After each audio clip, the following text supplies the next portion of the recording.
Buenas tardes, chicos. Buenas tardes, profe. Buenas tardes, profe. Buenas tardes, Inge. Se habrán dado cuenta en el aulita virtual que he procedido a revisar ya algunas actividades. ¿Tienen ustedes algunas recomendaciones? En algunos casos, en otros cuando la nota es de 20, pues no hay ninguna. Con respecto al debercito de las familias D y L, lo que he podido notar, bueno, todavía no califico de todos, pero de algunos, es que en la familia L de las cetosas ubican el grupo carbonilo a la derecha. Y esto no es así, debe ser a la izquierda. Con respecto al deber de la formación de hemiacetales, al parecer me olvidé de enviarles ejercicios para formación de hemicetales. Y solo tengo formación de hemiacetales. Queda entonces a cargo de ustedes el repasar formación de hemicetales, chicos.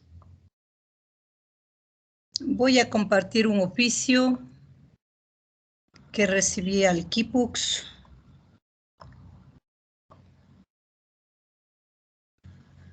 ¿Sí se observa, chicos? Sí, profe. Ya. En este oficio me nombran tutora del cuarto nivel de la carrera de Ingeniería Ambiental. Entonces, el asunto dice Comisión de Apoyo Tutores Carrera Ingeniería Ambiental. Con un cordial saludo en relación al documento suscrito por el ingeniero Andrés Beltrán, coordinador de carrera, se designa a ustedes como miembros de la Comisión de Apoyo Tutores de la carrera de Ingeniería Ambiental. Y tengo yo aquí en el nivel número 4, mi nombre, hay un error en el correo, es mespinoza@spoch.edu.es. En todo caso, yo quería comentar con ustedes este asunto. He solicitado a la dirección, a la coordinación de carreras, se envíe cuáles son las actividades que tengo que realizar al haber sido designada como tutora, pero no he recibido respuesta. Pero creo que es importante que ustedes conozcan. En todo caso, entiendo de que si hay algún inconveniente, debo ser yo la intermediaria para la comunicación con el ingeniero Beltrán, ¿verdad? Entonces, me pongo a las órdenes como tutora de este semestre, chicos. Estaré pendiente al chat y la constante comunicación, pues, que es bastante fluida con la señorita Valladares Vicky, que es la representante del curso. ¿Tienen alguna pregunta con respecto a esto?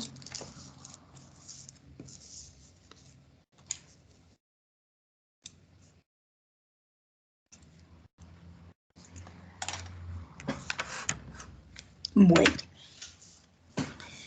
En la clase anterior, alguien preguntaba por este asunto de los carros eléctricos y aquellos carros que tienen biocombustible, ¿verdad? Les comento, a los coches eléctricos los han etiquetado como ecológicos, debido a que se considera cero emisiones.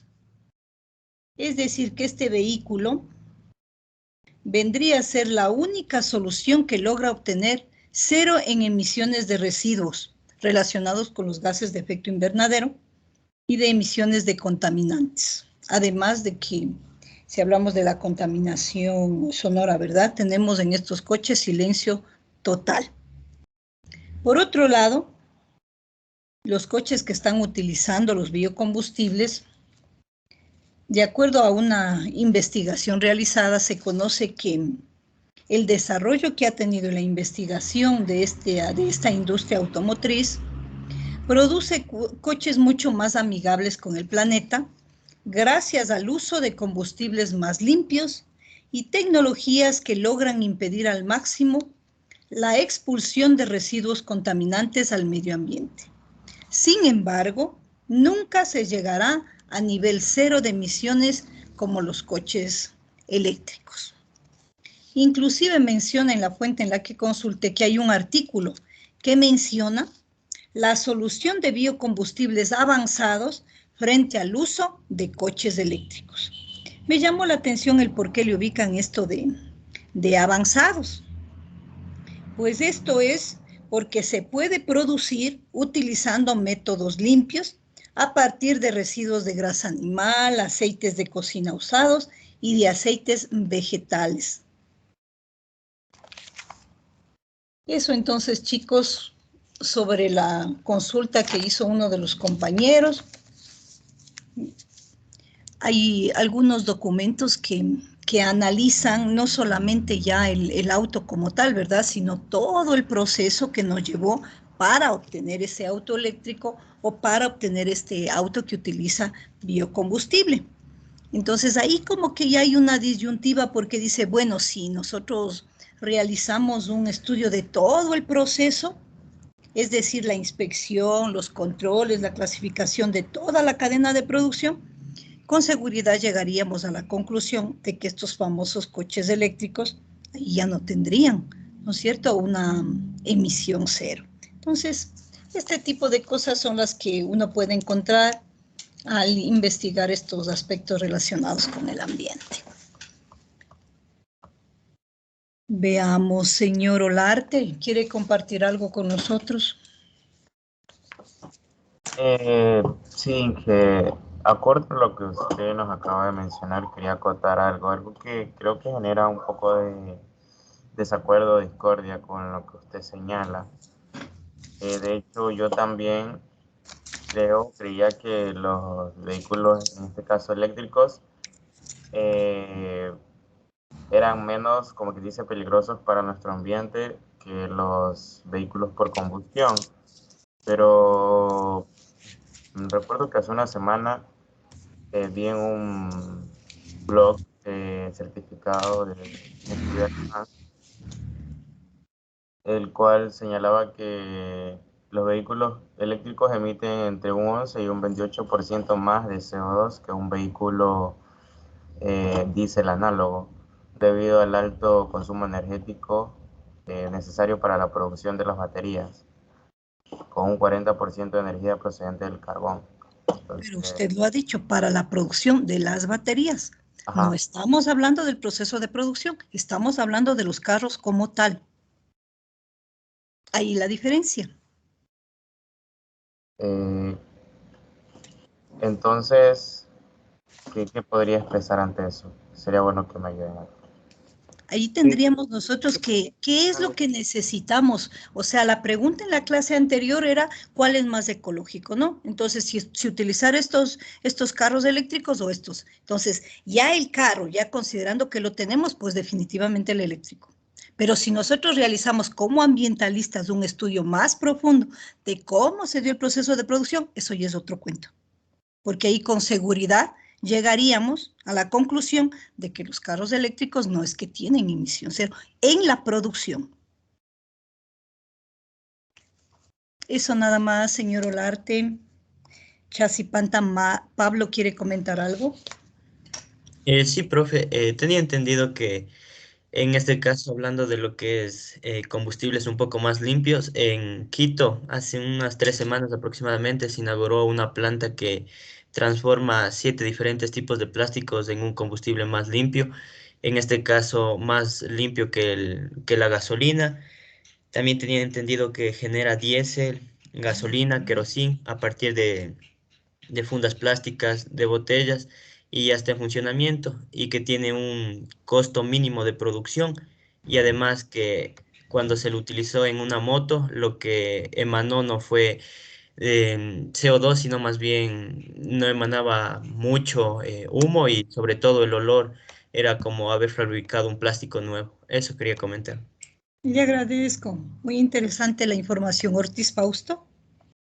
Yo quería añadir que en vista de que, o sea, para hacer una comparación, estoy investigando que las baterías actuales tienen un promedio de 3000 cargas, lo que se puede decir que, bueno, si yo voy a usar el carro, más o menos se carga la batería una vez al día. Esto sería más o menos por eso es que dan un rango como de 6 a 10 años más o menos de vida útil de la batería.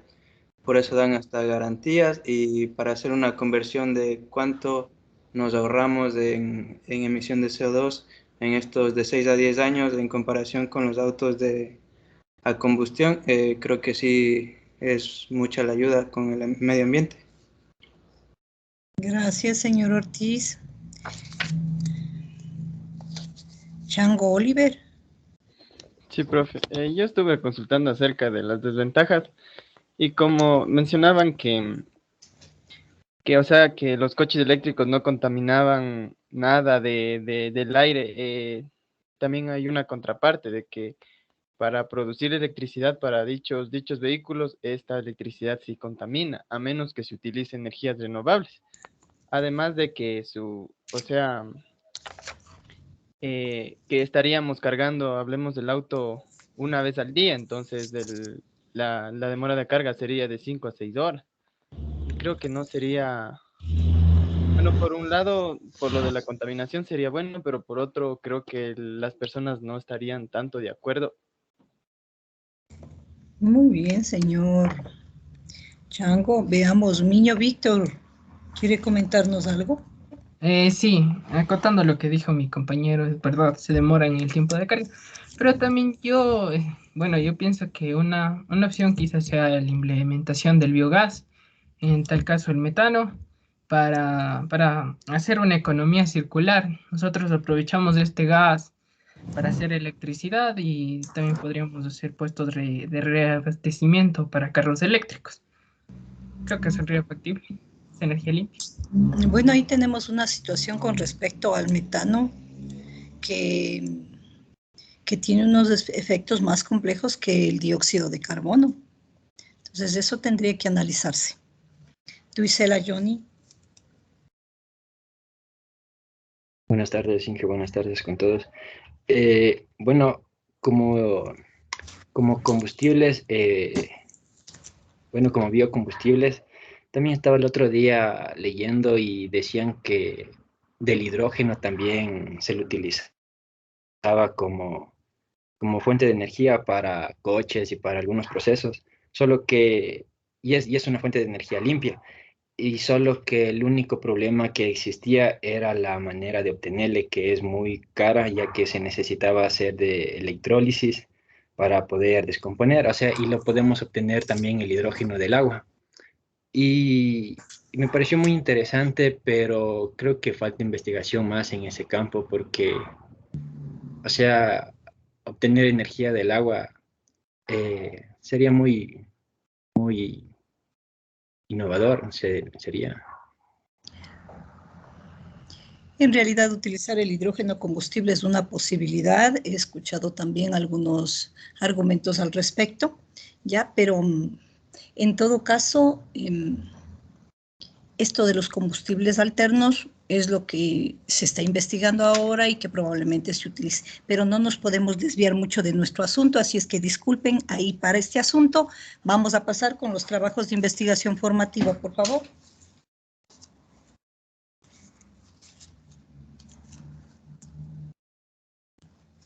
Proceda a compartir a quien le corresponde.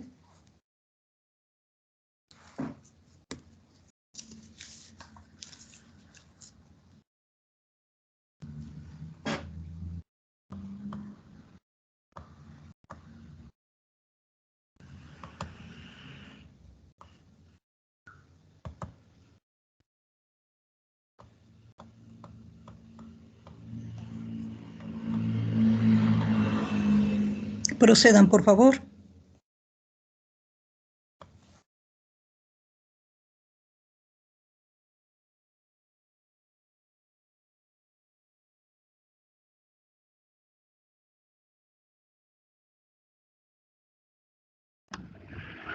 Buenas tardes con todos. Somos el grupo número 5. Les vamos a exponer sobre la unidad número 1. El tema del que les vamos a hablar es la relación entre los carbohidratos y la vitalidad en los árboles urbanos. Los integrantes es Agualongo Yolanda, Nicolor y mi persona, Johnny Duisela.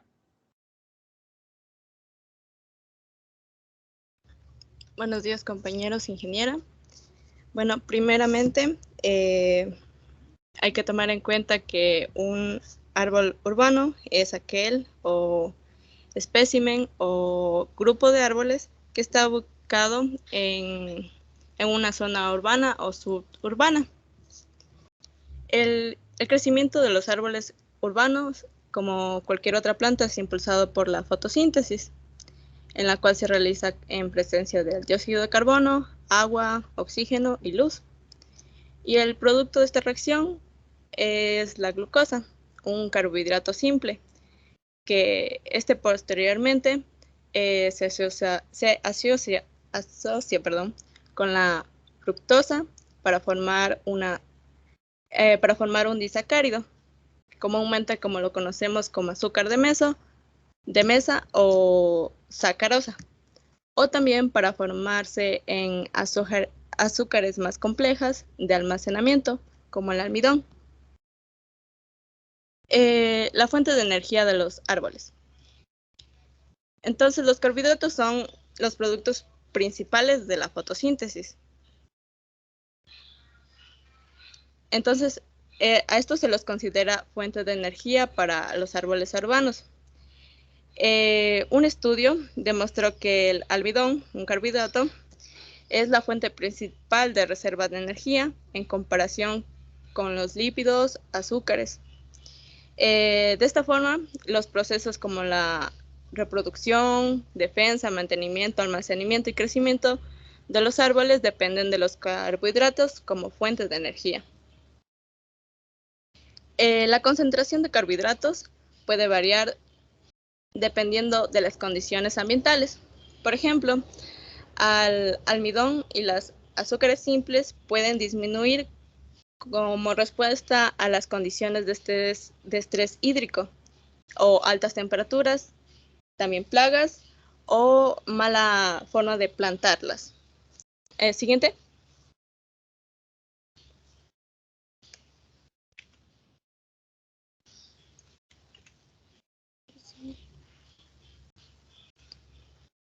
Ya, entonces los árboles se estresan. Los árboles se estresan por diversos efectos, ya sean por factores ambientales, actividades de mantenimiento. Como les decía, por ejemplo, pueden estresarse o tener un mal funcionamiento en su sistema, en su metabolismo, perdón, debido a su forma de trasplantar, ya que pueden mostrar una tasa de mortalidad en estos casos de 25 al 50%. Esto debido a la alteración de los procesos fisiológicos por falta de agua o absorción de nutrientes. Asimismo, las especies arbóreas que crecen bajo condiciones restringidas en espacios pueden reducir significativamente su periodo de vida. En los ambientes urbanos a veces es difícil eliminar los factores de estrés y por ende las especies de árboles no pueden restablecer las funciones fotosintéticas a nivel óptimo. Entonces, al presentar este problema, se utiliza la aplicación de azúcares para mejorar la vitalidad de los árboles urbanos. Al aplicar soluciones de carbohidratos en el suelo, se espera mejorar el nivel de presencia energética en la raíz de los árboles. Aunque también es importante destacar que los microorganismos del suelo también se benefician con la inyección de estos azúcares.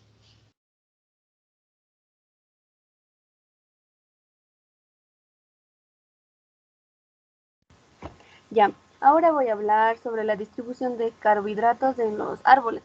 Bueno, estas dependen de la relación de carbohidratos de órganos fuente y de carbohidratos de órganos de demanda. ¿Qué son los carbohidratos de órganos de demanda? Son aquellos que se encuentran en crecimiento o también esta cumple una función como almacenamiento de reservas tales como las raíces, frutos, semillas que importan nutrientes de los órganos fuente. Y los carbohidratos de órganos fuentes son aquellos que tienen la capacidad de exportar los fotoasimilados.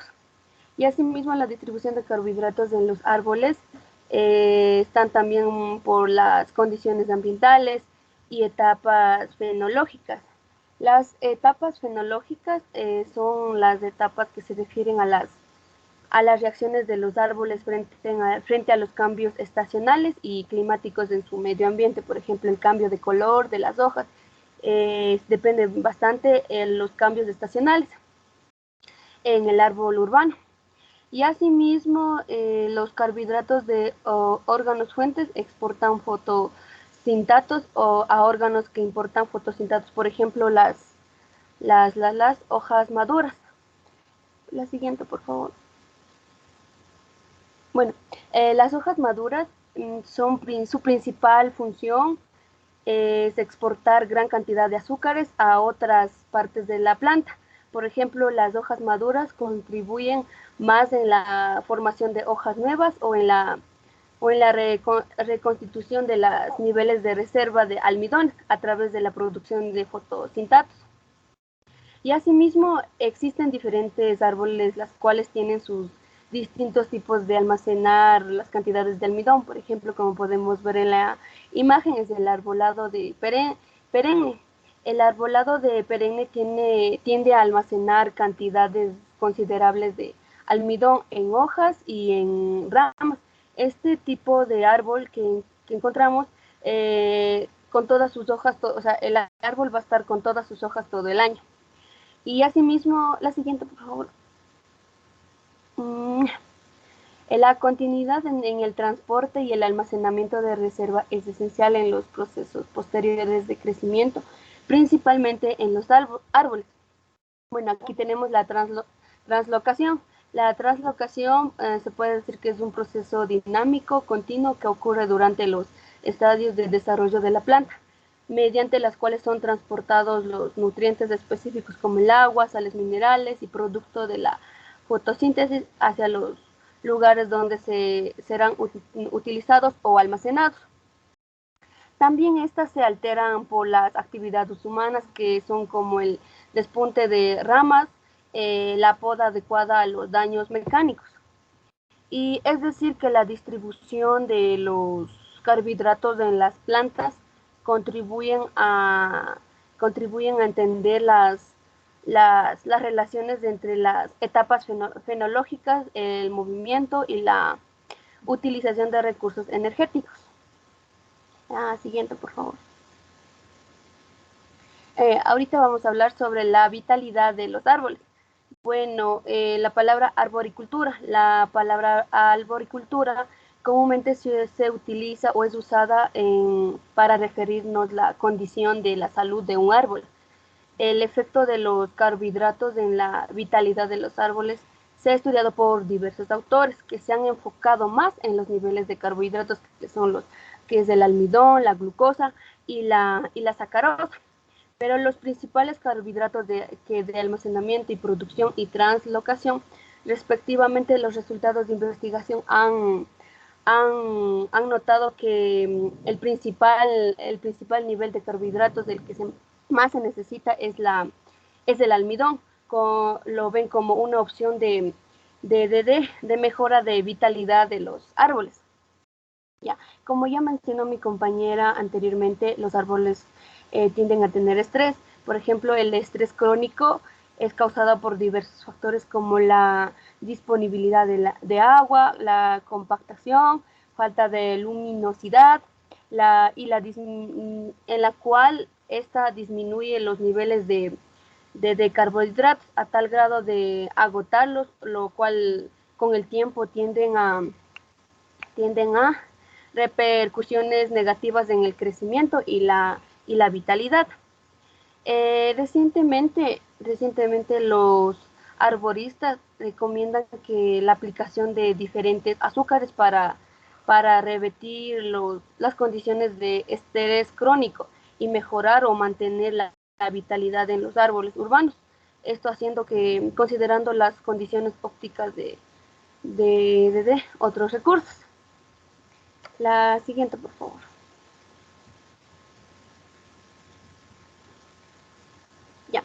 Y por último también tenemos el efecto de los carbohidratos como mejora del suelo. Un método común que es como que el típico común de la aplicación del producto en los árboles urbanos es el uso de las soluciones empleadas directamente en el suelo. Si bien investigaciones previas han mostrado la posibilidad de absorción de carbohidratos por las células radicales, pero hay que considerar que estas absorciones de carbohidratos por las células radicales considerarían que pueden ser menor con la presencia de los microorganismos en el suelo. Y aunque las investigaciones sugieren la aplicación de la sacarosa al sistema radical para mejorar su crecimiento. Y también la aplicación de carbohidratos incrementan la actividad microbiana debido a que los suelos contienen generalmente las cantidades bajas de carbohidratos. Y también tenemos la relación de carbono y nitrógeno del suelo. Es una propiedad que se modifica con la aplicación de carbohidratos, afectando la tasa de azúcares utilizado por los microorganismos. Es decir, que al considerar los carbohidratos como mejoradores del suelo y su efecto directo o indirecto con la vitalidad de los árboles, se podría decir o se manifiesta que sobre la adición adecuada de azúcares al suelo para los árboles en condiciones urbanas, que los carbohidratos es una mejora para los árboles. Gracias.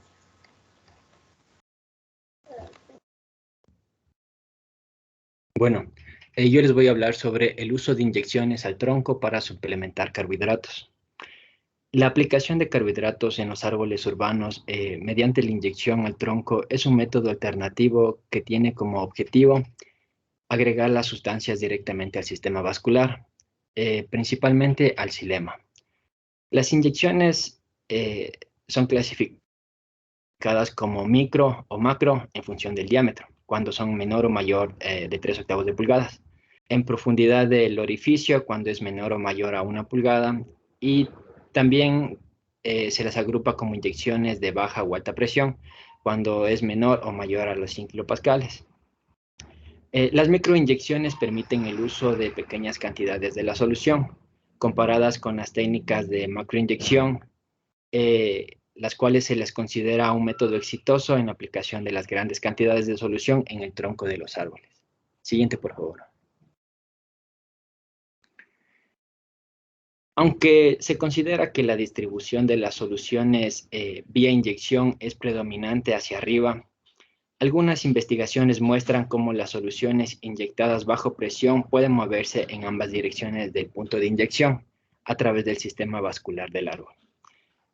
Al igual que con la aplicación de carbohidratos directamente al suelo, hay poca investigación sobre la inyección de carbohidratos en el tronco.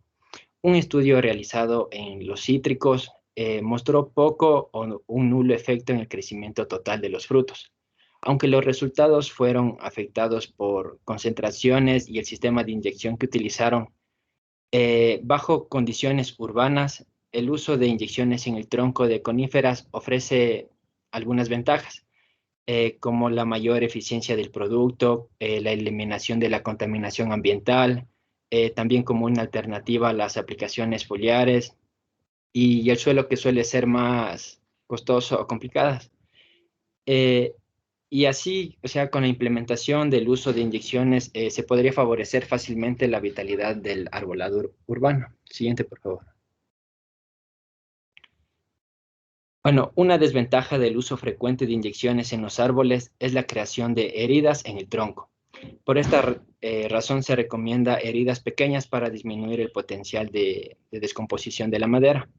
Otra desventaja es que los inyectores de baja presión solo permiten aplicar cantidades pequeñas de solución de carbohidratos, lo que generaría un efecto reducido en la vitalidad de los árboles. También algunos factores que pueden afectar la absorción y distribución de las sustancias inyectadas Son el tipo de sustancia, el tipo de inyección, la especie, la tasa de transpiración, la condición de estrés, la velocidad del viento, el tamaño del árbol, el estado fenológico y también la vitalidad del árbol. Por otro lado, las inyecciones frecuentes no se recomiendan porque puede incrementar el riesgo de la futura descomposición de la madera. A pesar de todo lo anterior, la aplicación adecuada de los carbohidratos a través de las inyecciones es una opción para aumentar el contenido de azúcares en el sistema vascular de la planta, con los cuales se ha obtenido incrementos del 10 al 20% en el crecimiento y vitalidad de los árboles. Siguiente, por favor. Ok, ahorita les voy a hablar sobre los métodos para determinar la vitalidad de los árboles urbanos. Una tarea primordial, pero muy difícil de los arbolistas ha sido contar con un método práctico para medir y mejorar la vitalidad de los árboles. En muchos casos, la vitalidad se evalúa en términos de crecimiento o midiendo el contenido de carbohidratos, principalmente el almidón en las raíces. Ambas variables están relacionadas con la eficiencia fotosintética, por lo que se llega a usar también la fluorescencia de clorofila como estimador de la vitalidad de los árboles. El crecimiento de los árboles también es el indicador más común, ¿no? Estudiar el efecto de los factores ambientales y el tratamiento sobre la vitalidad del arbolado. Un problema al usar dicha variable recae en la necesidad de hacer varias mediciones. Y los arbolistas generalmente no tienen acceso al historial del crecimiento de los árboles. El crecimiento en altura, el diámetro o la raíz también son indicadores de vitalidad. El diámetro del tronco es el más utilizado por la facilidad de la medición, pero un problema es que el crecimiento por sí solo no necesariamente indica vitalidad, puesto que algunos árboles con tasas de rápido crecimiento llegan a mostrar condiciones de estrés. Siguiente, por favor. La concentración de carbohidratos en diferentes órganos de los árboles también es otro método para determinar la vitalidad. Las reservas de carbohidratos en la mayoría de los árboles caducifolios indican la capacidad fotosintética de la planta, mientras que el contenido de carbohidratos en los tejidos señala la activación, la actividad de translocación y la capacidad de almacenaje de energía que ésta tiene. Un método preciso para medir el contenido de carbohidratos es el uso de protocolos en el laboratorio. Sin embargo, existen técnicas como la tinción de tejidos con Lugol o el uso de refractómetros, los cuales se sugieren la determinación de almidón. Además, recientemente el uso de medidores de glucosa han sido probados para lograr una estimación en los tejidos de los árboles. Pero en cualquier caso, se espera que el contenido de carbohidratos represente en sí la condición general de la vitalidad de los árboles. Siguiente, por favor. Bueno, finalmente, otra herramienta propuesta para la determinación de la vitalidad es el espectrofotómetro portátil de fluorescencia de clorofila. De los parámetros de fluorescencia de clorofila, la tasa FV-FM mide la eficiencia del fotosistema 2 y se sugiere en la determinación de estrés de los árboles. Por esta razón, la tasa FV-FM se utiliza para medir y comparar la vitalidad entre árboles, ya que el espectrofotómetro de fluorescencia de clorofila es capaz de proveer mediciones fáciles, rápidas y útiles en condiciones de campo. Siguiente, por favor. Y bueno, para finalizar, como conclusión, podemos sacar que el favorecer las reservas de carbohidratos con las actividades de mantenimiento es decisivo para afrontar las condiciones de estrés en el arbolado urbano. Si bien la aplicación de azúcares en árboles se ha recomendado para el mejoramiento de la vitalidad, no existe suficiente investigación que corrobore el efecto significativo de dicha práctica, debido a que la concentración varía de acuerdo con las especies y las condiciones ambientales. En la actualidad, los arbolistas aún no cuentan con una técnica de campo práctica y precisa, a pesar de contar con diferentes variables para determinar la vitalidad de los árboles urbanos, ya que existe poca investigación y por tal razón las próximas investigaciones deberán enfocarse en cuantificar el efecto de la aplicación de los carbohidratos sobre la condición de vitalidad del arbolado y correlacionarlo con diferentes variables para así poder diseñar una técnica fácil y que sea práctica. Muchas gracias.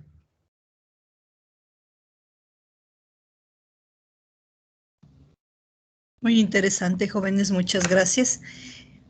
Es solo para recomendar a los siguientes grupos, por favor, las 2 primeras diapositivas, un resumen de lo que hemos visto que les sirva a ustedes para explicar la aplicación. En este caso, necesitaríamos una definición de carbohidratos, la clasificación, puesto que hablaron del almidón, como polisacárido hablaron de la sacarosa también. Entonces, esa recomendación nada más.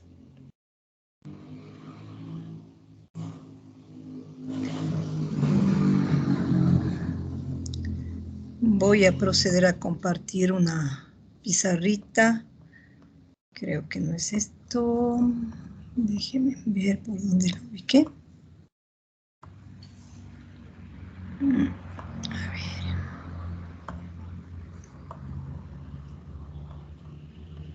Un minutito. Ya.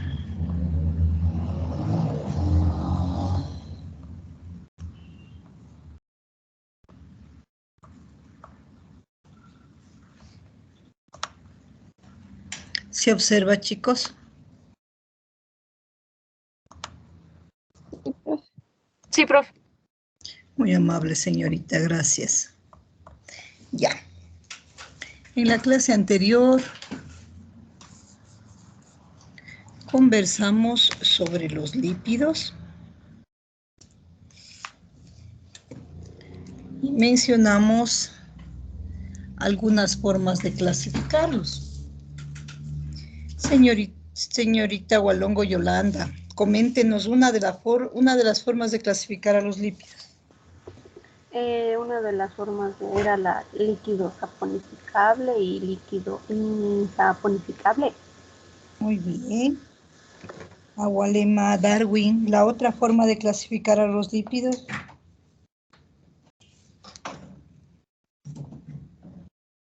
Lípidos simples y lípidos complejos. Agualongo Mauro, ayúdele. ¿Qué me falta? Saponificables y no saponificables. No. Andrade Sol.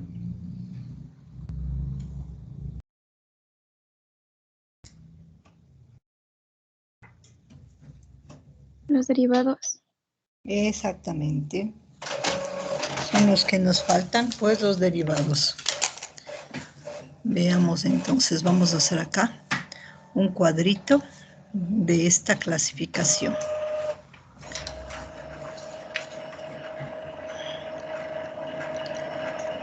Clasificación lípidos, entonces. Tenemos aquí los lípidos simples. Dentro de ellos tenemos los triacilglicéridos y las ceras.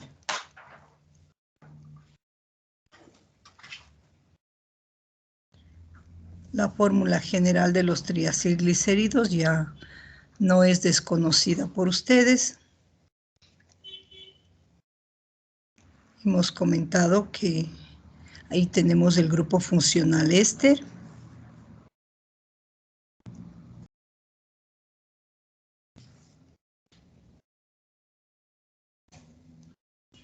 Y se forma a partir del glicerol más ácidos grasos. Las ceras también son ésteres. Una forma de representar puede ser esta. Luego tenemos los lípidos complejos.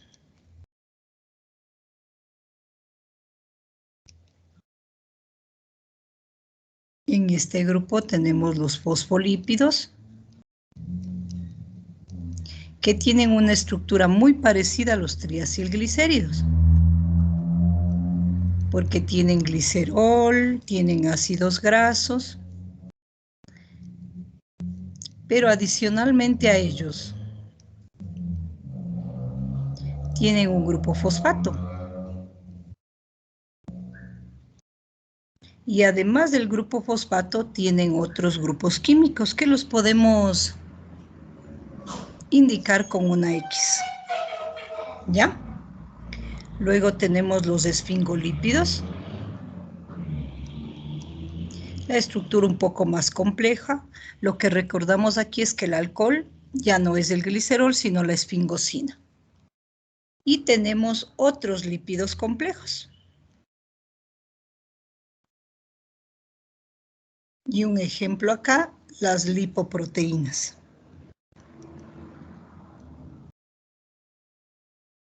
Entonces van a ser aquellos que tienen una parte lipídica y una parte proteica.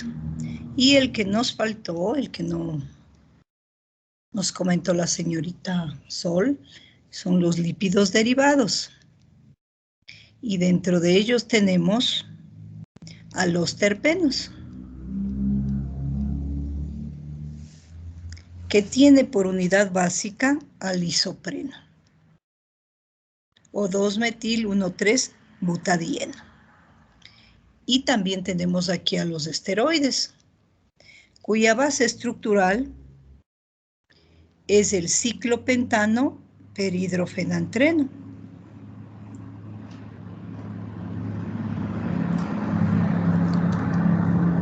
Ciclopentano peridrofenantreno. Listo. Ahora, conversamos ya sobre los lípidos simples. En la clase anterior hablamos sobre los precursores de los lípidos. Ahí tenemos ácidos grasos, tenemos alcoholes y tenemos también los hidrocarburos. Entonces, para realizar ejemplos de lípidos simples, necesitamos recordar a los ácidos grasos. Dentro de los ácidos grasos tenemos a los saturados y a los insaturados. Un ejemplo de saturado es el ácido láurico.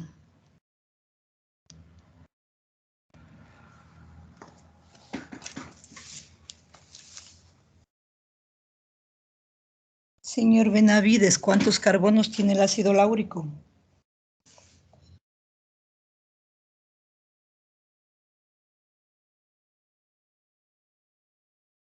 Buña y Ángel, tal vez.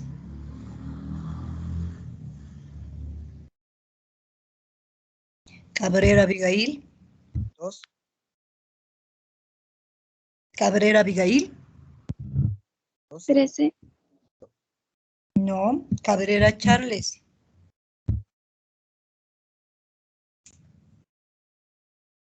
Cantos Wilson.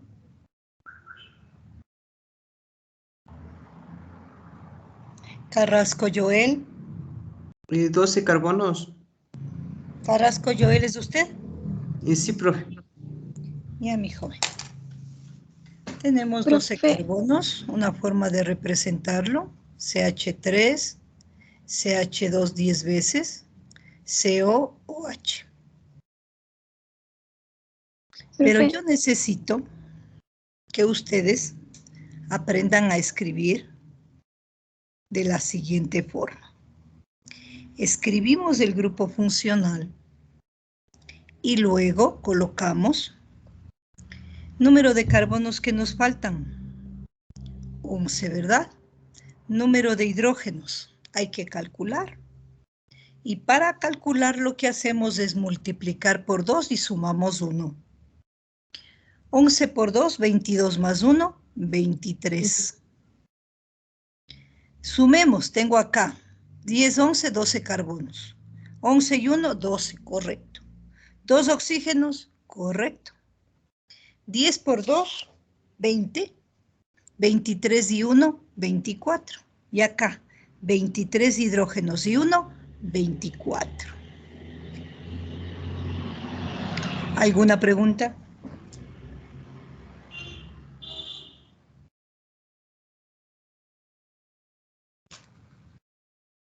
Vamos con el siguiente. Ácido láurico, ácido mirístico,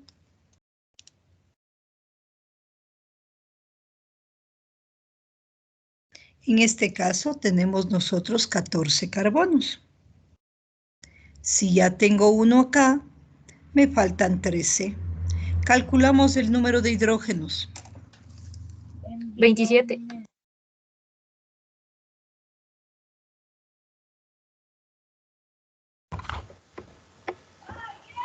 Señor Chango Oliver, ¿está en la sala? Sí, profe. ¿Está con computadora o con celular? Computadora. Ya, haga el favor de darme revisando quién levanta la manito. Ya, profe. Ya. Señorita que me dijo 27, ¿cuál es su apellido? Sierra, Cecia. Ya, muchas gracias, señorita Sierra. Ya le registro. Tenemos entonces 13 por 2, 26 más 1, 27. Vamos con el siguiente.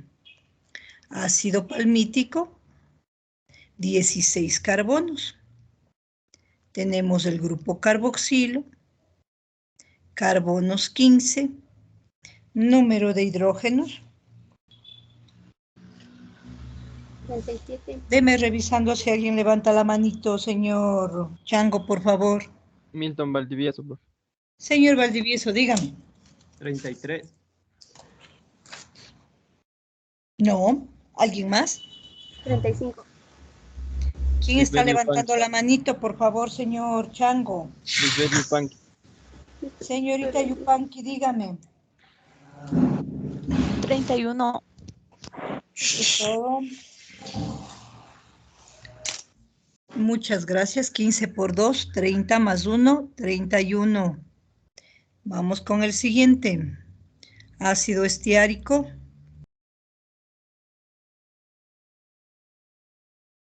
El grupo carboxilo. El estiárico tiene 18 carbonos. Si tengo uno acá, me faltan 17. Calculando el número de hidrógenos, tenemos 17 por 2, 34, más 1, 35. Estos son, ¿no es cierto?, los más comunes dentro de los saturados. Veamos ahora los insaturados. Tenemos el ácido oleico, 18 carbonos, una insaturación en el carbono número 9. Grupo carboxilo. Si ya tengo un carbono aquí, me faltan 17. Para calcular el número de hidrógenos, ahora consideramos las insaturaciones. Si fuera saturado, sería 17 por 2, 34 más 1, 35. Pero como tiene una insaturación, hay que disminuir 2 hidrógenos por cada una de ellas. Entonces, 35 menos 2, ahora tengo 33. Vamos con el ácido linoleico.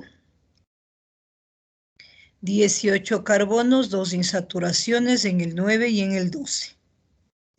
Grupo carboxilo.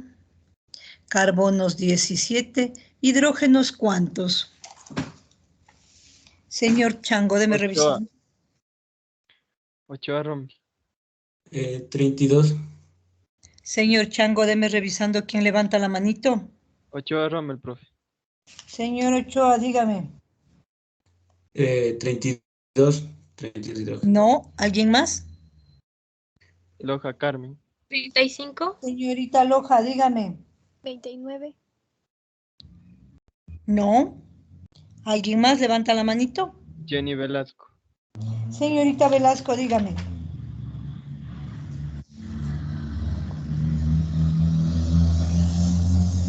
Yolanda Hualongo, profe. Señorita Yolanda Hualongo, dígame. 32. No. A ver, vamos de nuevo. 31. Por cada insaturación, señores, 2 hidrógenos. Si tengo 2 insaturaciones, 2 por 2, 4. Si fuera saturado, 17 por 2, 34 más 1, 35. 35 menos 4 me da 31. Vamos con otro. Ácido linolénico. 18 carbonos, 3 insaturaciones en el 9, en el 12 y en el 15. Grupo carboxilo, C17H. 3 por 2, 6. Si fuera saturado, 17 por 2, 34, más 1, 35. 35 menos 6, 29. Estas fórmulas son las que yo necesito. Ahora bien, en la ecuación de formación de los triacilglicéridos. ¿Puede volver un ratito a la diapo?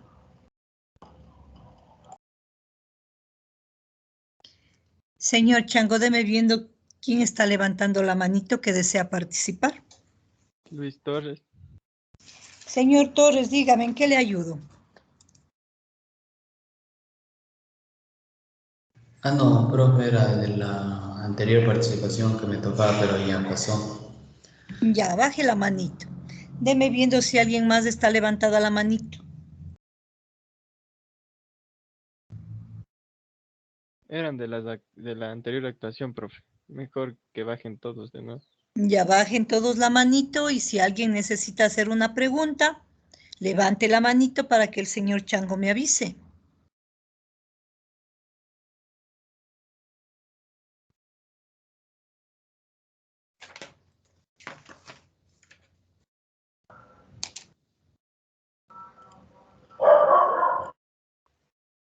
Daniela Urgiles está levantada la mano, profe. Señorita Urgiles, dígame.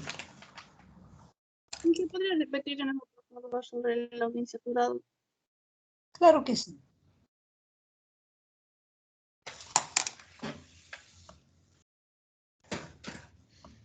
Tenemos nosotros que por cada insaturación hay que disminuir 2 hidrógenos. El ácido oleico tiene 18 carbonos. Si ya tengo un carbono en el grupo carboxilo, me faltan 17. Si fuera saturado sería 17 por 2, 34 más 1, 35. Como tiene una insaturación hay que disminuir 2. 35 menos 2, 33. El linoleico, en cambio, tiene 2 insaturaciones, por lo tanto, tenemos que disminuir 4 hidrógenos. Si fuera saturado, son 35, menos 4 me da 31. El linolénico tiene 3 insaturaciones, 3 por 2, 6.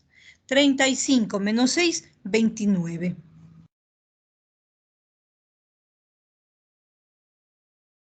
Listo, hija, muchas gracias. Listo, señorita. Avanzamos con esta ecuación de formación de los triacilglicéridos.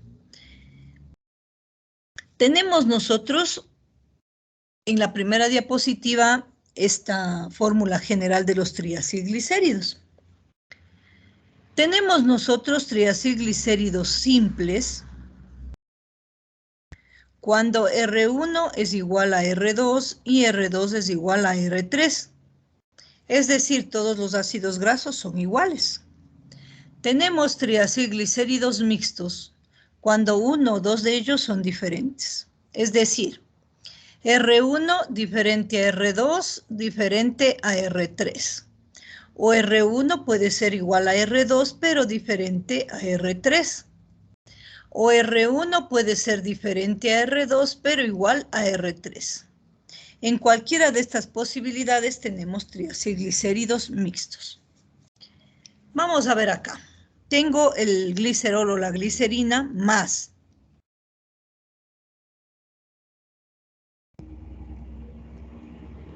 Tengo yo este ácido graso. Den nombre, por favor, a ese ácido graso.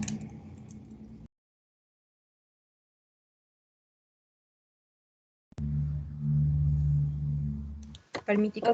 Ácido palmítico. Palmítico. Señor Chango, deme viendo quién levanta la manito. Nadie alzó la mano. Patricio Cordovilla, profe. Ácido palmítico.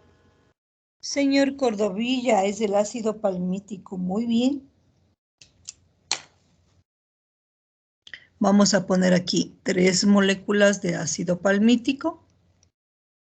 Y vamos a obtener nosotros el triacilglicérido correspondiente.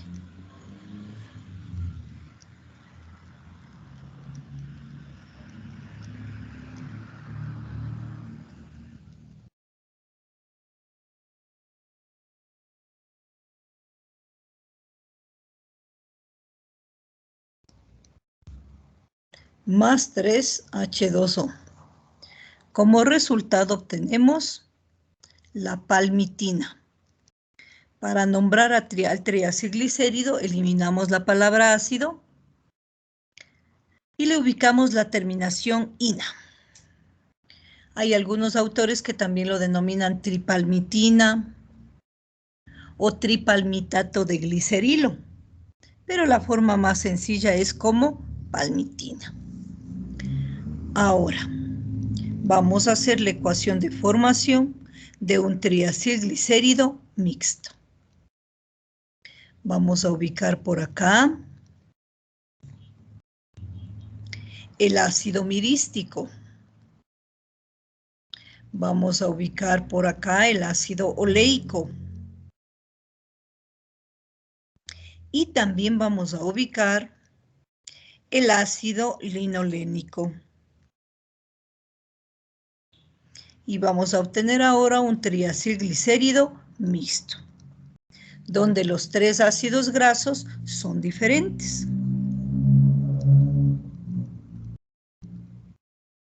Entonces, es importante acá recordar cuál es la fórmula general de los triacilglicéridos.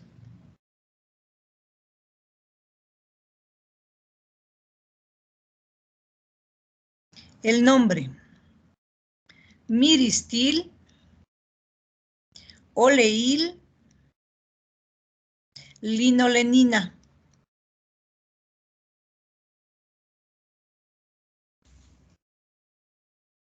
¿Preguntas hasta aquí?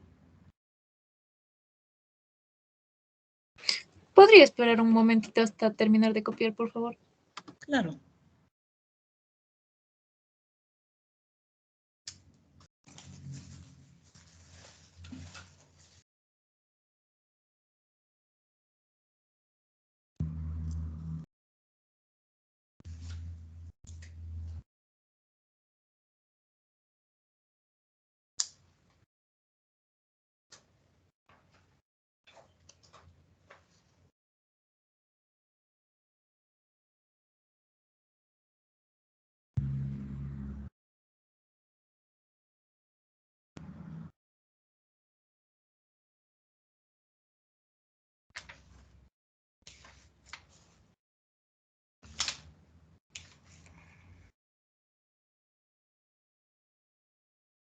¿Puedo pasar ya?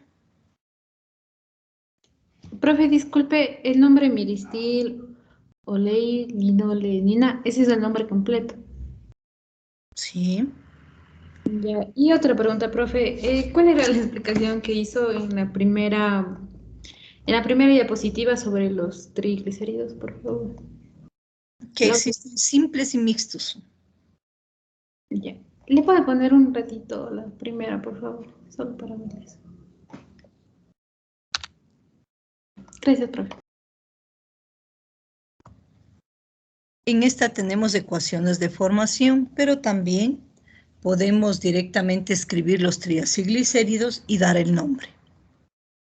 Voy a poner un ejemplo.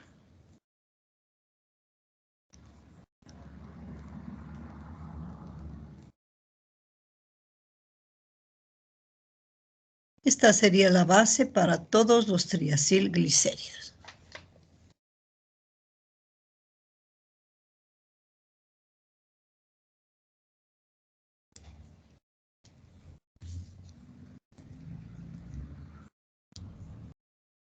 Den nombre, por favor, a ese triacilglicérido.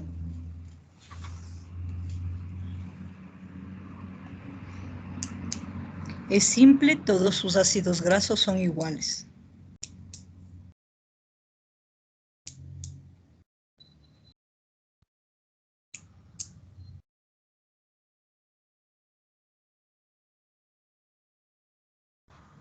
Linolenina. Nayeli Manitio, profe. Señor Chango, ¿quién levantó la manito? Nayeli Manitio. Señorita Manitio, dígame. Estearitina.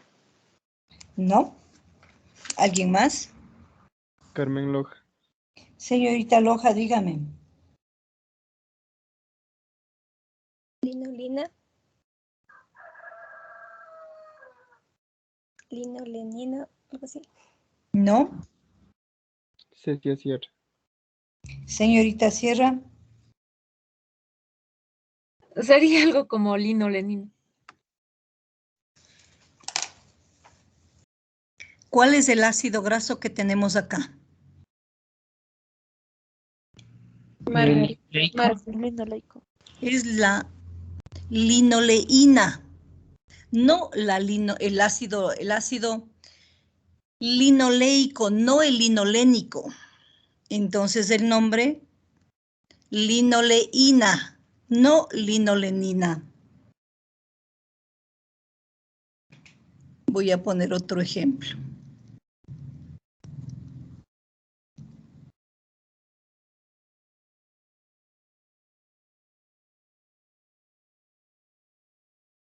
Por eso es importante que recuerden los ácidos grasos.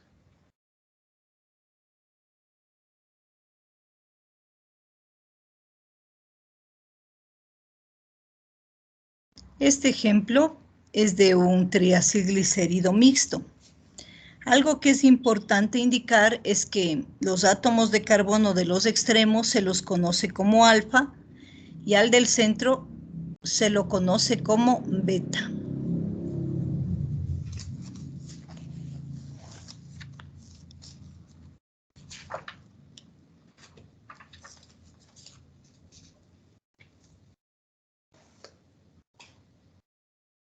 Entonces el nombre aquí, beta palmitil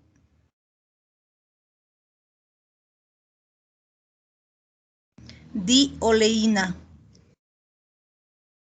Beta palmitil dioleína.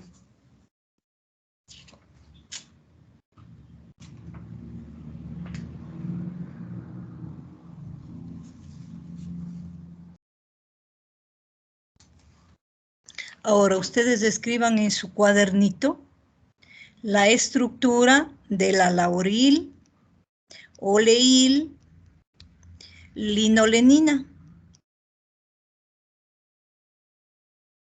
Tomen la fotito y ubiquen en el chat del grupo, por favor.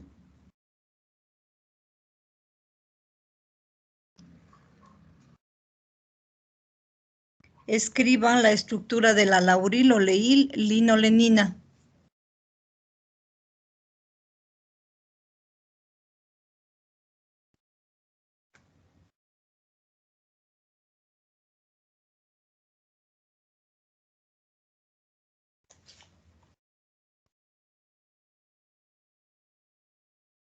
Señor Chacipanta, ¿necesita preguntar algo? No, profe, se me quedó la mano alzada. Profesora, Ya. ¿era Lauril o Leil? Disculpe. Linolenina.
profe, le envié, pero se me fue la imagen del ladito.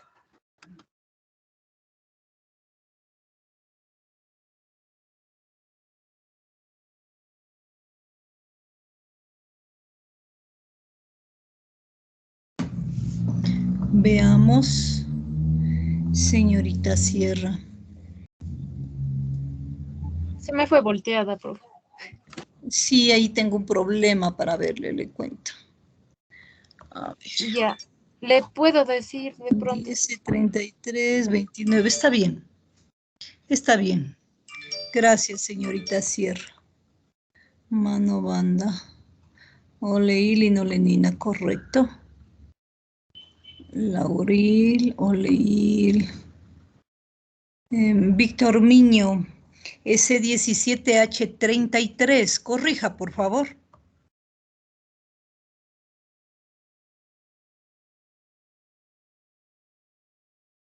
Está muy bien, señorita Loja. Está mal. Señor Tapia Luis, por favor, revise el último ácido graso, es H29. Tienen que estar muy pendientes si es linoleína o linolenina, porque son dos ácidos grasos diferentes.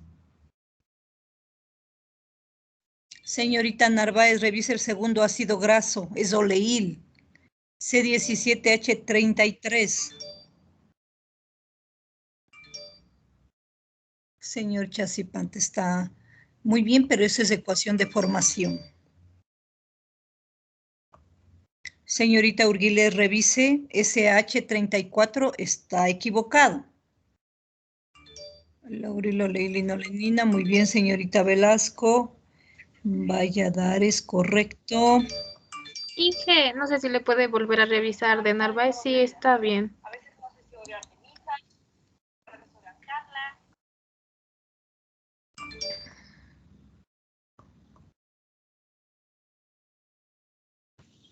H33, ya, señorita Narváez.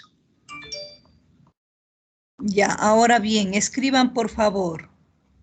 Beta-linolenil diestiarina. Beta-linolenil diestiarina.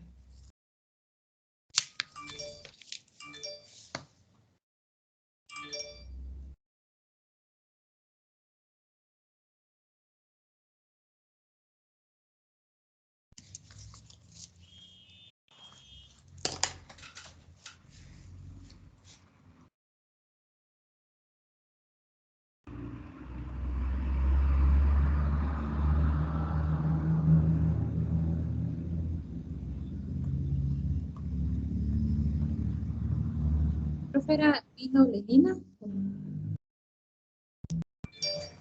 Linolenil diestiarina.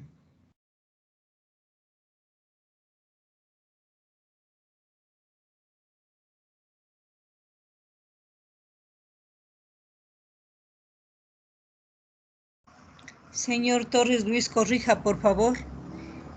El segundo ácido graso y los enlaces carbono-carbono me faltan.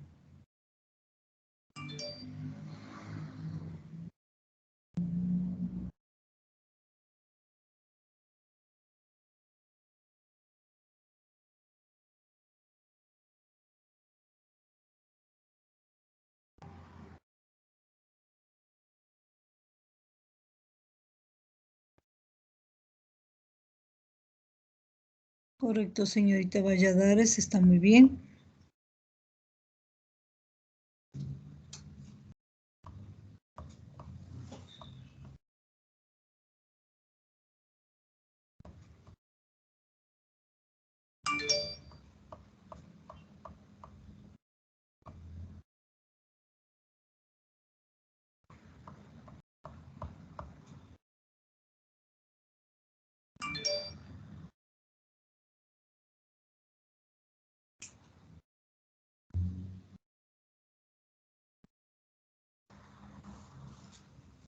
Beta-linolenil diestiarina era el ejercicio que estamos haciendo ahora, chicos.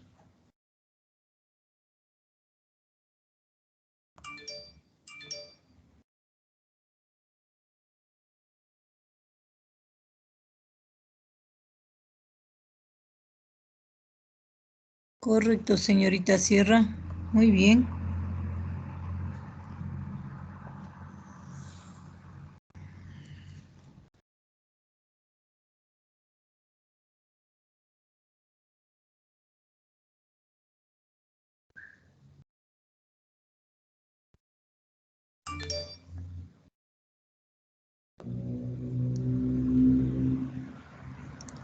Señorita Manobanda, correcto. Me faltan los enlaces carbono-carbono, por favor.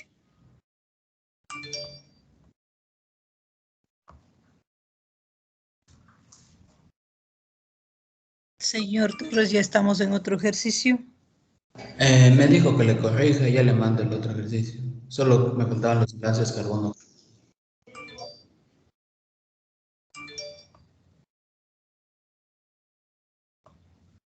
Está bien, señorita Narváez. Correcto, señor Inca. Señor Ochoa, muy bien. Cantos, Wilson. Muy bien. Ya, correcto. Avanzamos. Creo que esto ya está entendido. Dentro de estos triacilglicéridos tenemos algunas propiedades, tanto físicas como químicas. Si hablamos de las propiedades físicas, tenemos que dentro de este grupo hay las grasas y los aceites. Si hablamos de su estado, los unos son sólidos, los otros son líquidos, y habíamos mencionado que la diferencia entre ellos, hablando de sus estructuras, los unos son saturados, los aceites son insaturados.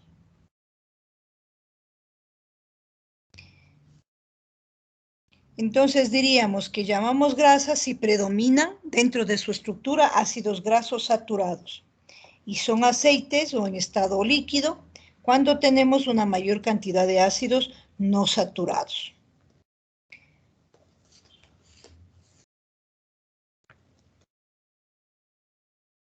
Las grasas y aceites en estado natural tienen un olor y sabor particular, y esto se debe a la presencia de pequeñas cantidades de ácidos grasos libres.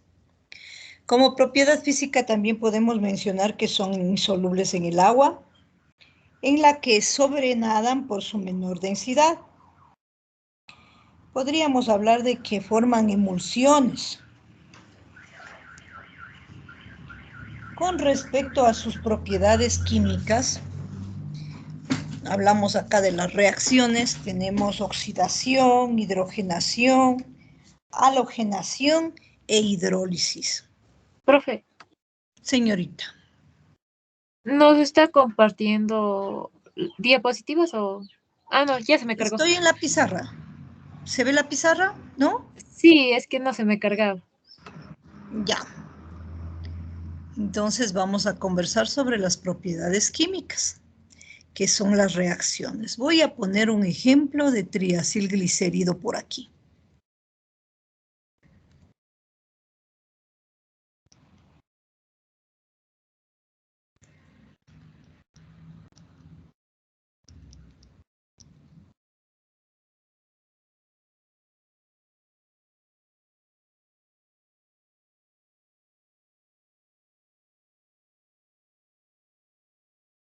Den el nombre a ese triacilglicérido, chicos.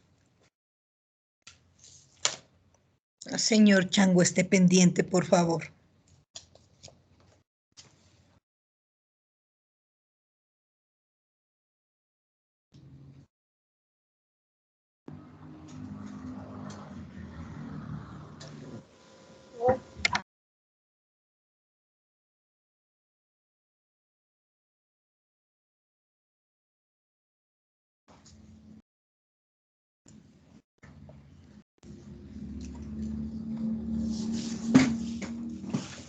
Elsa Manobanda, profe. Señorita Manobanda, dígame. Podría ser el beta linolenil 10, a ver cómo sería, diestrierina. No. ¿Alguien más está levantando la manito? No, profe. Muy bien. El nombre es estearil, linoleil, palmitina.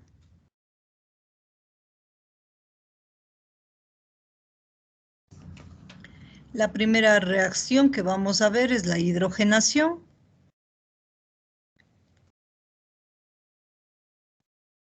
Necesitamos para esta hidrógeno en presencia de un catalizador que puede ser níquel, paladio o platino. ¿Cuántas moléculas de hidrógeno necesitamos? Depende del número de insaturaciones. En este caso tenemos 2 insaturaciones en el segundo ácido graso, entonces necesito 2 moléculas de hidrógeno. Y voy a obtener como resultado el siguiente triacilglicérido. C17H35, CH2O, CO, C15H31. El nombre, diestearil palmitina. Con el hidrógeno lo que sucedió es que este ácido graso insaturado se saturó. Entonces ahora tenemos diestearil palmitina. ¿Preguntas, chicos?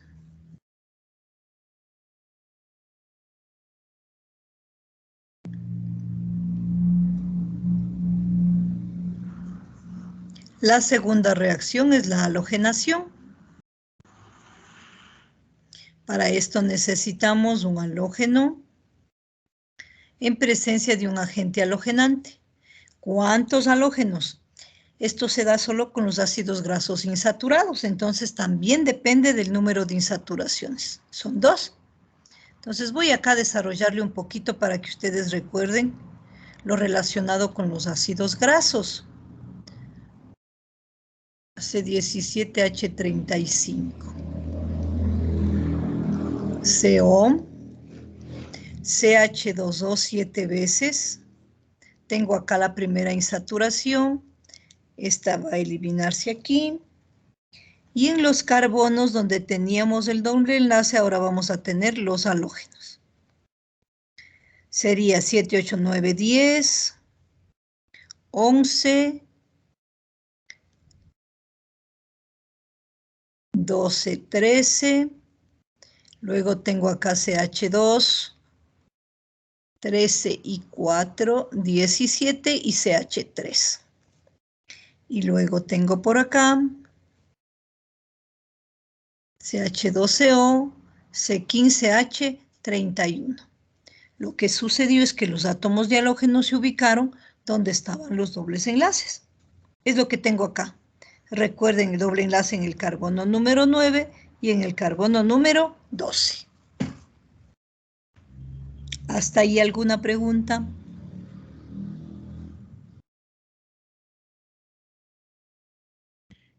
Profe, yo no le entendí ya. Las disaturaciones son los que nos dio al inicio sobre los carbono 18 que tienen el carbono 9 y 12 las disaturaciones. Así es.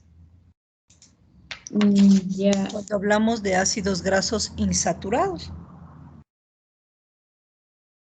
Eso es todo. Ya, pero en la hidrogenación, por ejemplo, no le entiendo. O sea, por ejemplo, en el segundo ácido graso, o sea, de 31 le pasamos a 35. Y en el tercero, de 15 se mantuvo y... Claro, porque es saturado. Solo el ácido carboxílico de centro es insaturado. Sucede lo mismo que acá, sino que en lugar de los halógenos van los hidrógenos. Eso es todo.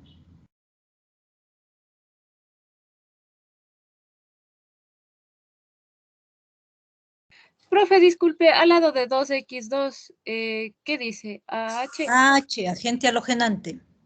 Ya, profe, gracias. Bueno.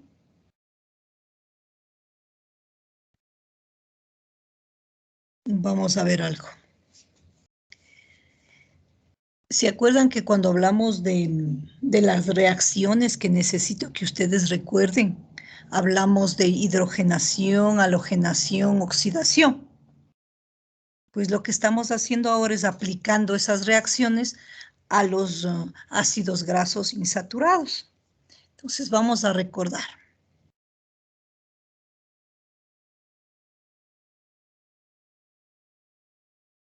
Vamos a poner con radicales R. ¿Qué tenemos? Este es un alqueno. ¿Qué sucede con un alqueno más hidrógeno? Un alcano. Un alcano. Exacto, muy bien, un alcano, correcto. Solo aplicar lo que ya saben, chicos. ¿Ya? ¿Qué sucede si tengo un alqueno? Y lo trato con un halógeno, con una molécula de halógeno.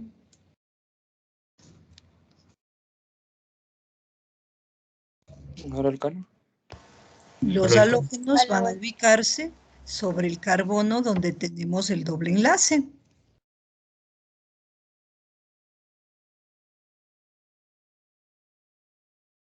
Si tengo yo un alqueno más oxígeno, acá me estoy olvidando el catalizador, el agente halogenante, necesito aquí luz, se forma un peróxido.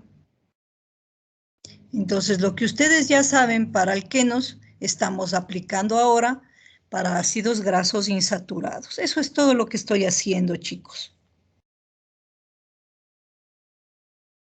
¿Quedó un poquito más claro?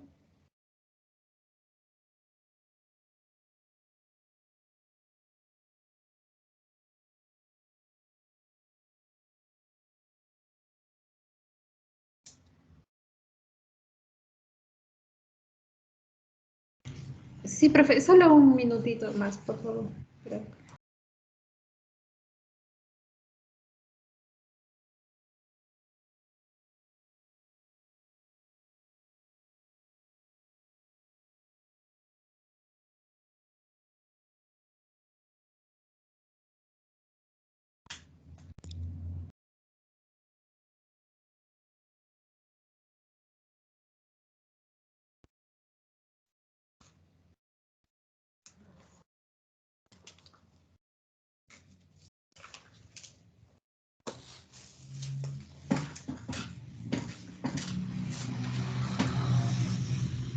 ¿Puedo avanzar ya?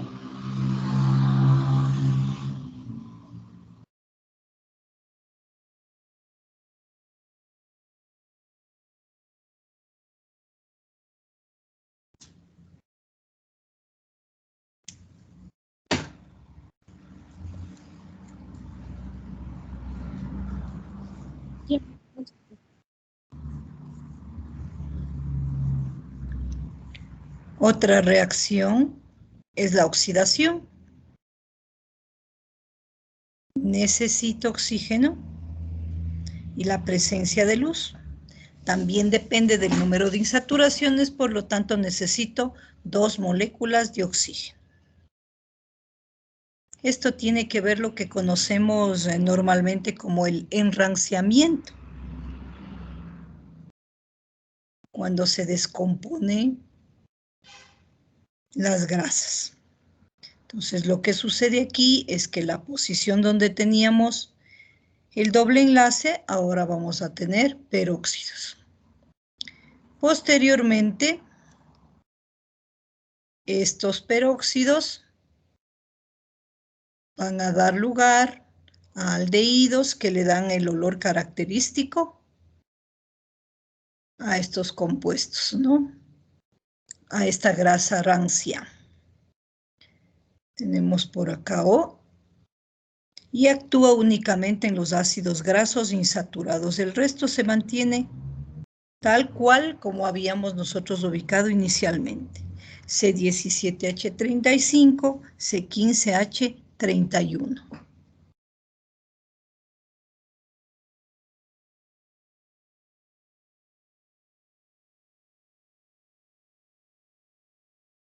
¿Alguna pregunta hasta aquí?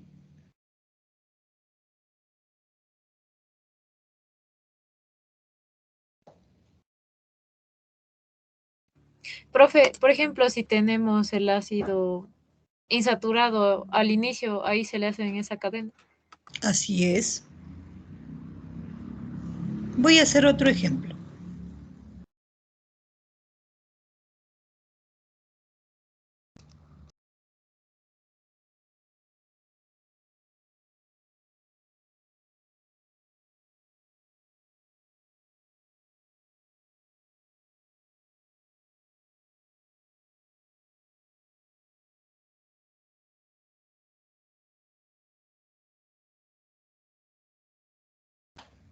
Para dar nombre necesitamos ubicar cuál ácido graso tenemos.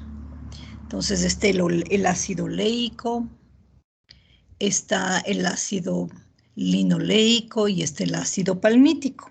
Entonces ubicamos acá. Oleil, linoleil, palmitina. Ese es el nombre. Entonces aquí tenemos una insaturación y aquí tenemos dos insaturaciones.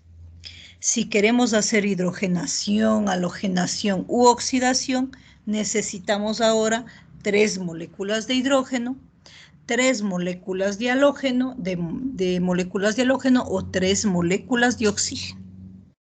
Entonces tenemos que identificar nada más el número de insaturaciones. Y es ahí donde se va a ubicar el hidrógeno, donde se va a ubicar el halógeno o donde se va a ubicar los oxígenos para formar los peróxidos.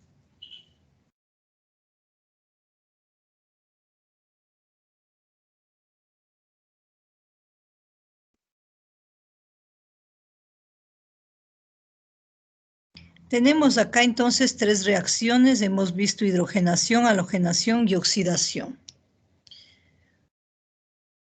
Otra reacción es la saponificación.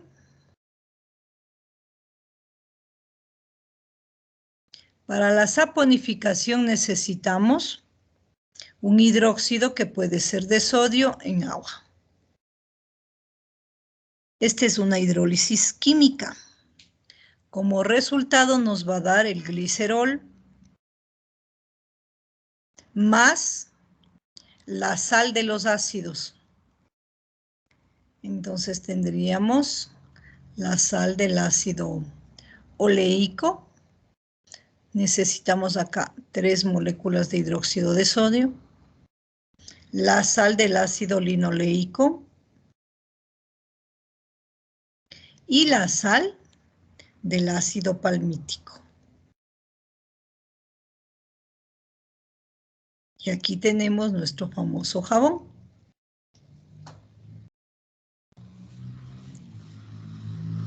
Una última reacción tiene que ver con la hidrólisis enzimática.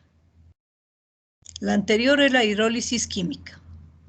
Esta es hidrólisis enzimática. Y para esta necesitamos enzimas y aquí tenemos la lipasa. Con la lipasa, esto se da por etapas, donde tenemos que el triacilglicérido pasa a diacilglicérido, luego pasa a monoacilglicérido y finalmente a glicerol.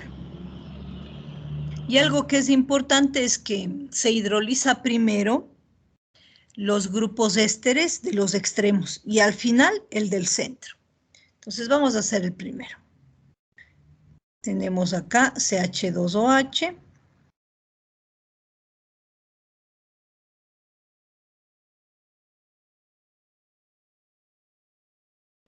Aquí vamos a tener el diacilglicérido.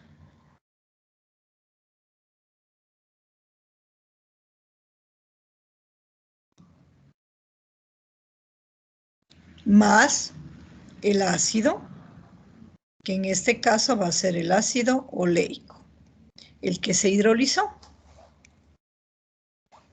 Sigue actuando aquí la lipasa, ahora tenemos el monoacilglicérido. Se hidroliza el del otro extremo. Aquí se mantiene el enlace éster y se hidroliza el del otro extremo. Entonces aquí más el ácido palmítico.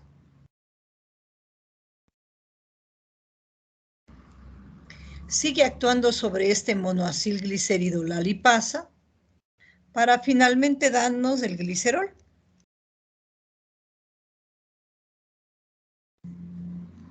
Más el ácido linoleico, que será el C17H31COH. Entonces aquí hidrólisis enzimática y en la parte de arriba hidrólisis química.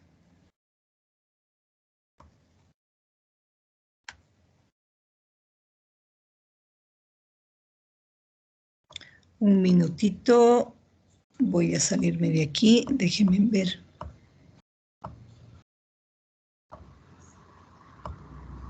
¿Qué es lo que tengo por acá?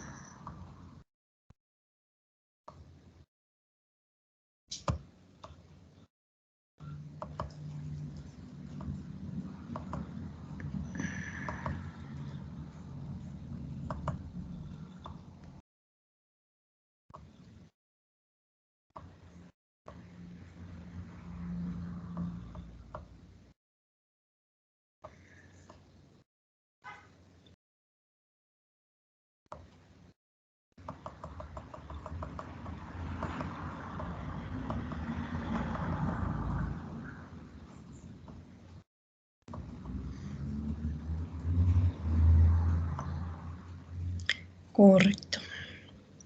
Vuelvo a compartir. ¿Alguna preguntita sobre estas propiedades químicas de los triacilglicéridos?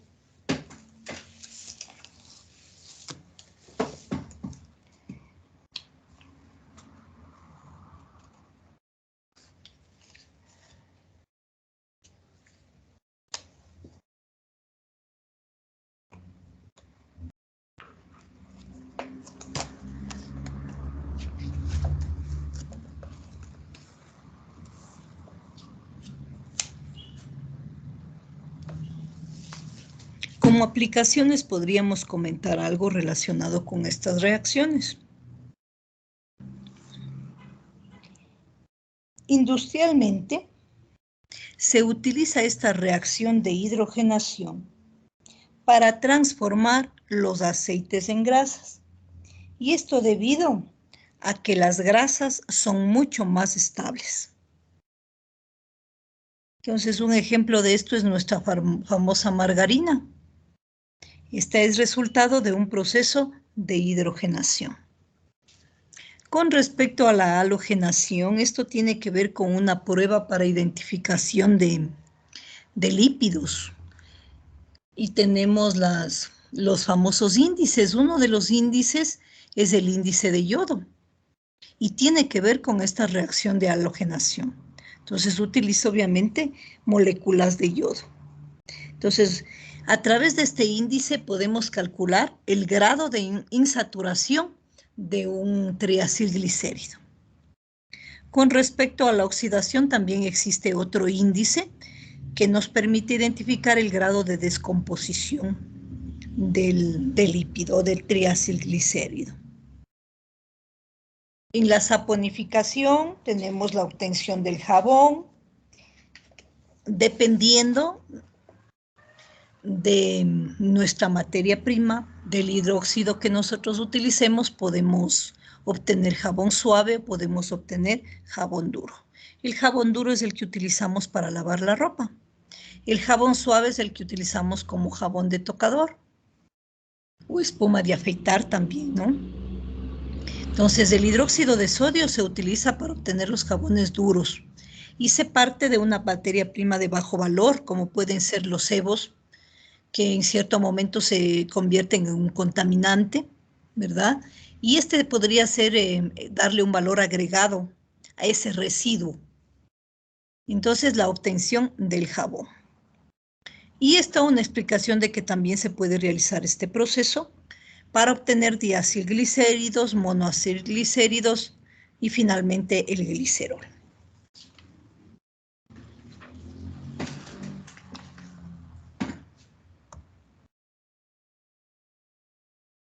Profe, disculpe, ¿me puede repetir para qué se utiliza la hidrogenación, por favor?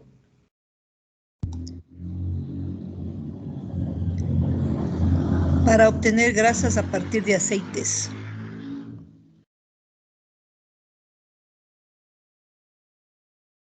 A ver, vamos un minutito. Necesito compartirles una presentación para avanzar con los lípidos. Un poquito más. Ya.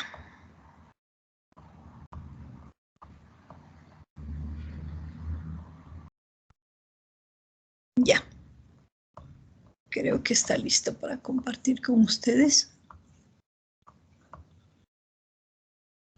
Confirmen, por favor, si observan.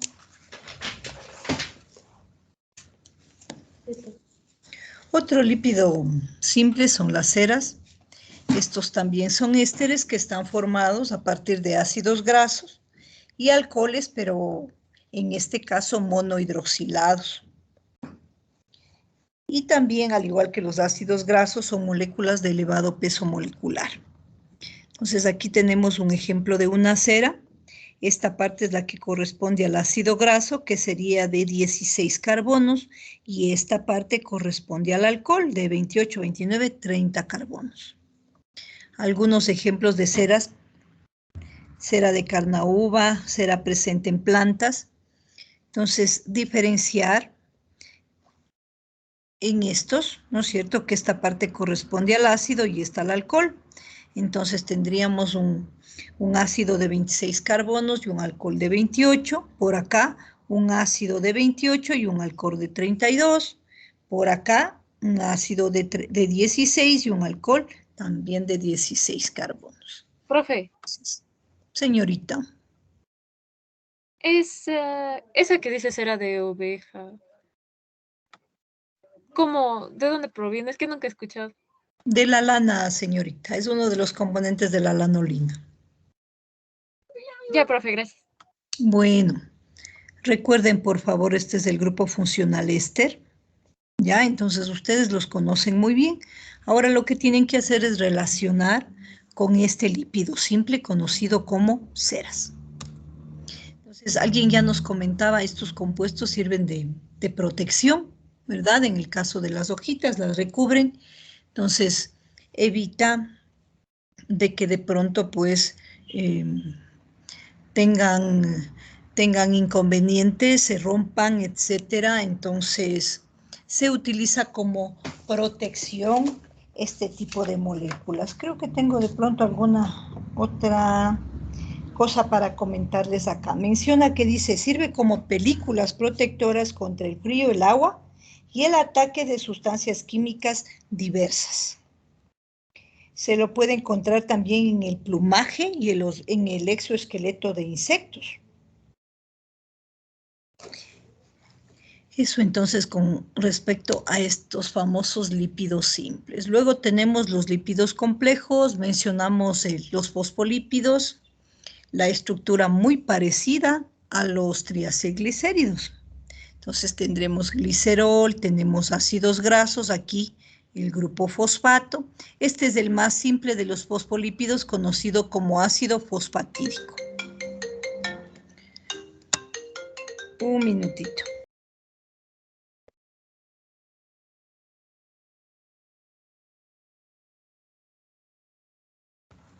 Listo. Lo que faltaría ubicar acá es un grupo adicional, ¿verdad? Del otro grupo químico.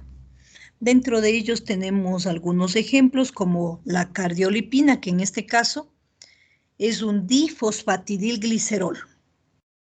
Por aquí tenemos la primera, ¿no es cierto?, molécula de fosfatidilglicerol y por acá la segunda. Entonces, este tipo de compuestos los vamos a encontrar en la membrana celular, en la famosa bicapa lipídica. La diferencia es en qué tipo de organelos o en qué tipo de células las encontramos. Con respecto a los fosfolípidos, pues podríamos decir que son moléculas anfipáticas, es decir, tienen una parte hidrofóbica, otra parte hidrofílica. La parte hidrofílica es el grupo fosfato. La parte hidrofóbica son las largas cadenas carbonadas. Aquí tenemos un ejemplo de fosfoglicérido. Entonces vamos a tener los ácidos grasos, vamos a tener el glicerol, al igual que en los triacilglicéridos. Vamos a tener el grupo fosfato que proviene del ácido fosfórico y el otro grupo químico. En este caso le menciona al aminoalcohol. Y por acá tendremos a este grupo que se le conoce como colina. También puede ser un aminoalcohol que nos da otro fosfoglicérido, ¿no? Recuerden ustedes, entre los ejemplos mencionábamos la fosfatidilcolina, fosfatidiletonolamina, fosfatidilserina. Entonces, miren la representación por una X representando al otro grupo químico. Ejemplo, tenemos aquí la L-lecitina, que es también conocida como fosfatidilcolina, la L-cefalina, que es también conocida como la fosfatidiletonolamina. Tenemos, miren lo que les caracteriza, el grupo fosfato y el otro grupo químico, además de los ya conocidos ácidos grasos y glicerol. En la fosfatidilserina, el otro grupo químico es este aminoácido, que es la serina. En el fosfatidilinositol, este es el otro grupo químico. Entonces, con respecto a esto, no tenemos que aprendernos estas fórmulas. Lo que sí necesitamos es la fórmula general. Eso sí, que es importante. Entonces, algo interesante con respecto a uno de ellos, la fosfatidilcolina o lecitina, es que, si bien es cierto, es un lípido, tiene la característica de emulsionar a los lípidos. Entonces, lo que hace esta sustancia es evitar que se acumulen las grasas o que se acumulen los lípidos. Entonces, hay quienes conocen esta característica de la lecitina y la ubican en el huevo, la ubican en las nueces, por ejemplo, y cuando consumen una, ¿no es cierto?, ¿qué diremos? Un plato, ¿verdad?, que tiene mucha grasa, pues luego de haberlo consumido, comen nueces. Y esto va a evitar que el exceso de grasa se acumule. Entonces, que pueda ser eliminado gracias a esta propiedad de la lecitina de emulsionar grasas. Entonces, evita que se formen lo que se conoce comúnmente como las llantitas, que a algunos les gusta, a otros no. ¿Ya? Entonces ahora ya saben un secretito, la próxima vez que vayan ustedes a una parrillada, después de la parrillada ya saben comer unas nueces. Entonces van a evitar que se acumule esa grasita en el cuerpo. Bueno, eso como algo novedoso que de pronto no está por demás conocer. Dentro de estos fosfolípidos también tenemos los lisofosfolípidos, que se caracterizan porque uno de los enlaces, por no tener uno de los grupos éster. Entonces, si ustedes observan aquí, el carbono 2 tiene el grupo hidroxilo, ya no tiene el éster acá. Entonces, esa es la diferencia entre la lecitina y la lisolecitina, ¿ya? Entonces, aquí hay un enlace éster en la lecitina, mientras que en la lisolecitina no existe. Tenemos dentro de este grupo también a los plasmalógenos. En este caso, en lugar de un enlace éster, tenemos una función éter o un grupo éter, que es lo que tenemos nosotros acá. Entonces, un poco para recordarles la importancia de que ustedes identifiquen grupos funcionales. Por acá los esfingolípidos, que bueno, ya creo que podemos nosotros conversarlo en la próxima clase. Con un poco más de detalle, ustedes encuentran información sobre ellos en el documento PDF que tienen en el aulita virtual, entonces les recomiendo leerlo y la próxima clase podemos comentar, o si nos encontramos en las tutorías, también podemos revisar estas estructuras. Eso, chicos. ¿Alguna pregunta adicional?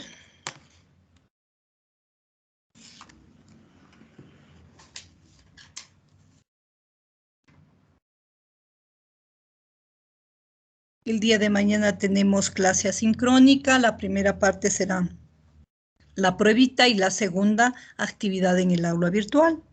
Recuerden revisar la cartelera sobre ello, chicos. Me despido entonces, que tengan ustedes una buena tarde. Okay. Profe. No tengo ninguna manito levantada. ¿Quién quiere hablar? Señor Olarte, dígame. Ok, disculpe, ¿cómo va a ser la prueba? En el aulita virtual, preguntas de opción múltiple, preguntas de verdadero y falso.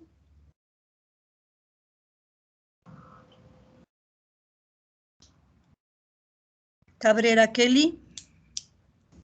Sí, profe, yo quiero hablar con usted. Ya, en el chat personal, una vez que termine la clase, por favor. Miño Víctor. Profe, disculpe, ¿hasta qué temas? ¿Solo carbohidratos? Desde el inicio hasta carbohidratos. Todo profe. lo que hemos visto hasta carbohidratos, por favor, así quedamos. Morán Josette. Yo también quería hablar con usted, profe. Ya, al chat personal, por favor, enseguida les atiendo. Me despido entonces. Procedo a detener la grabación. Que tengan ustedes una buena tarde.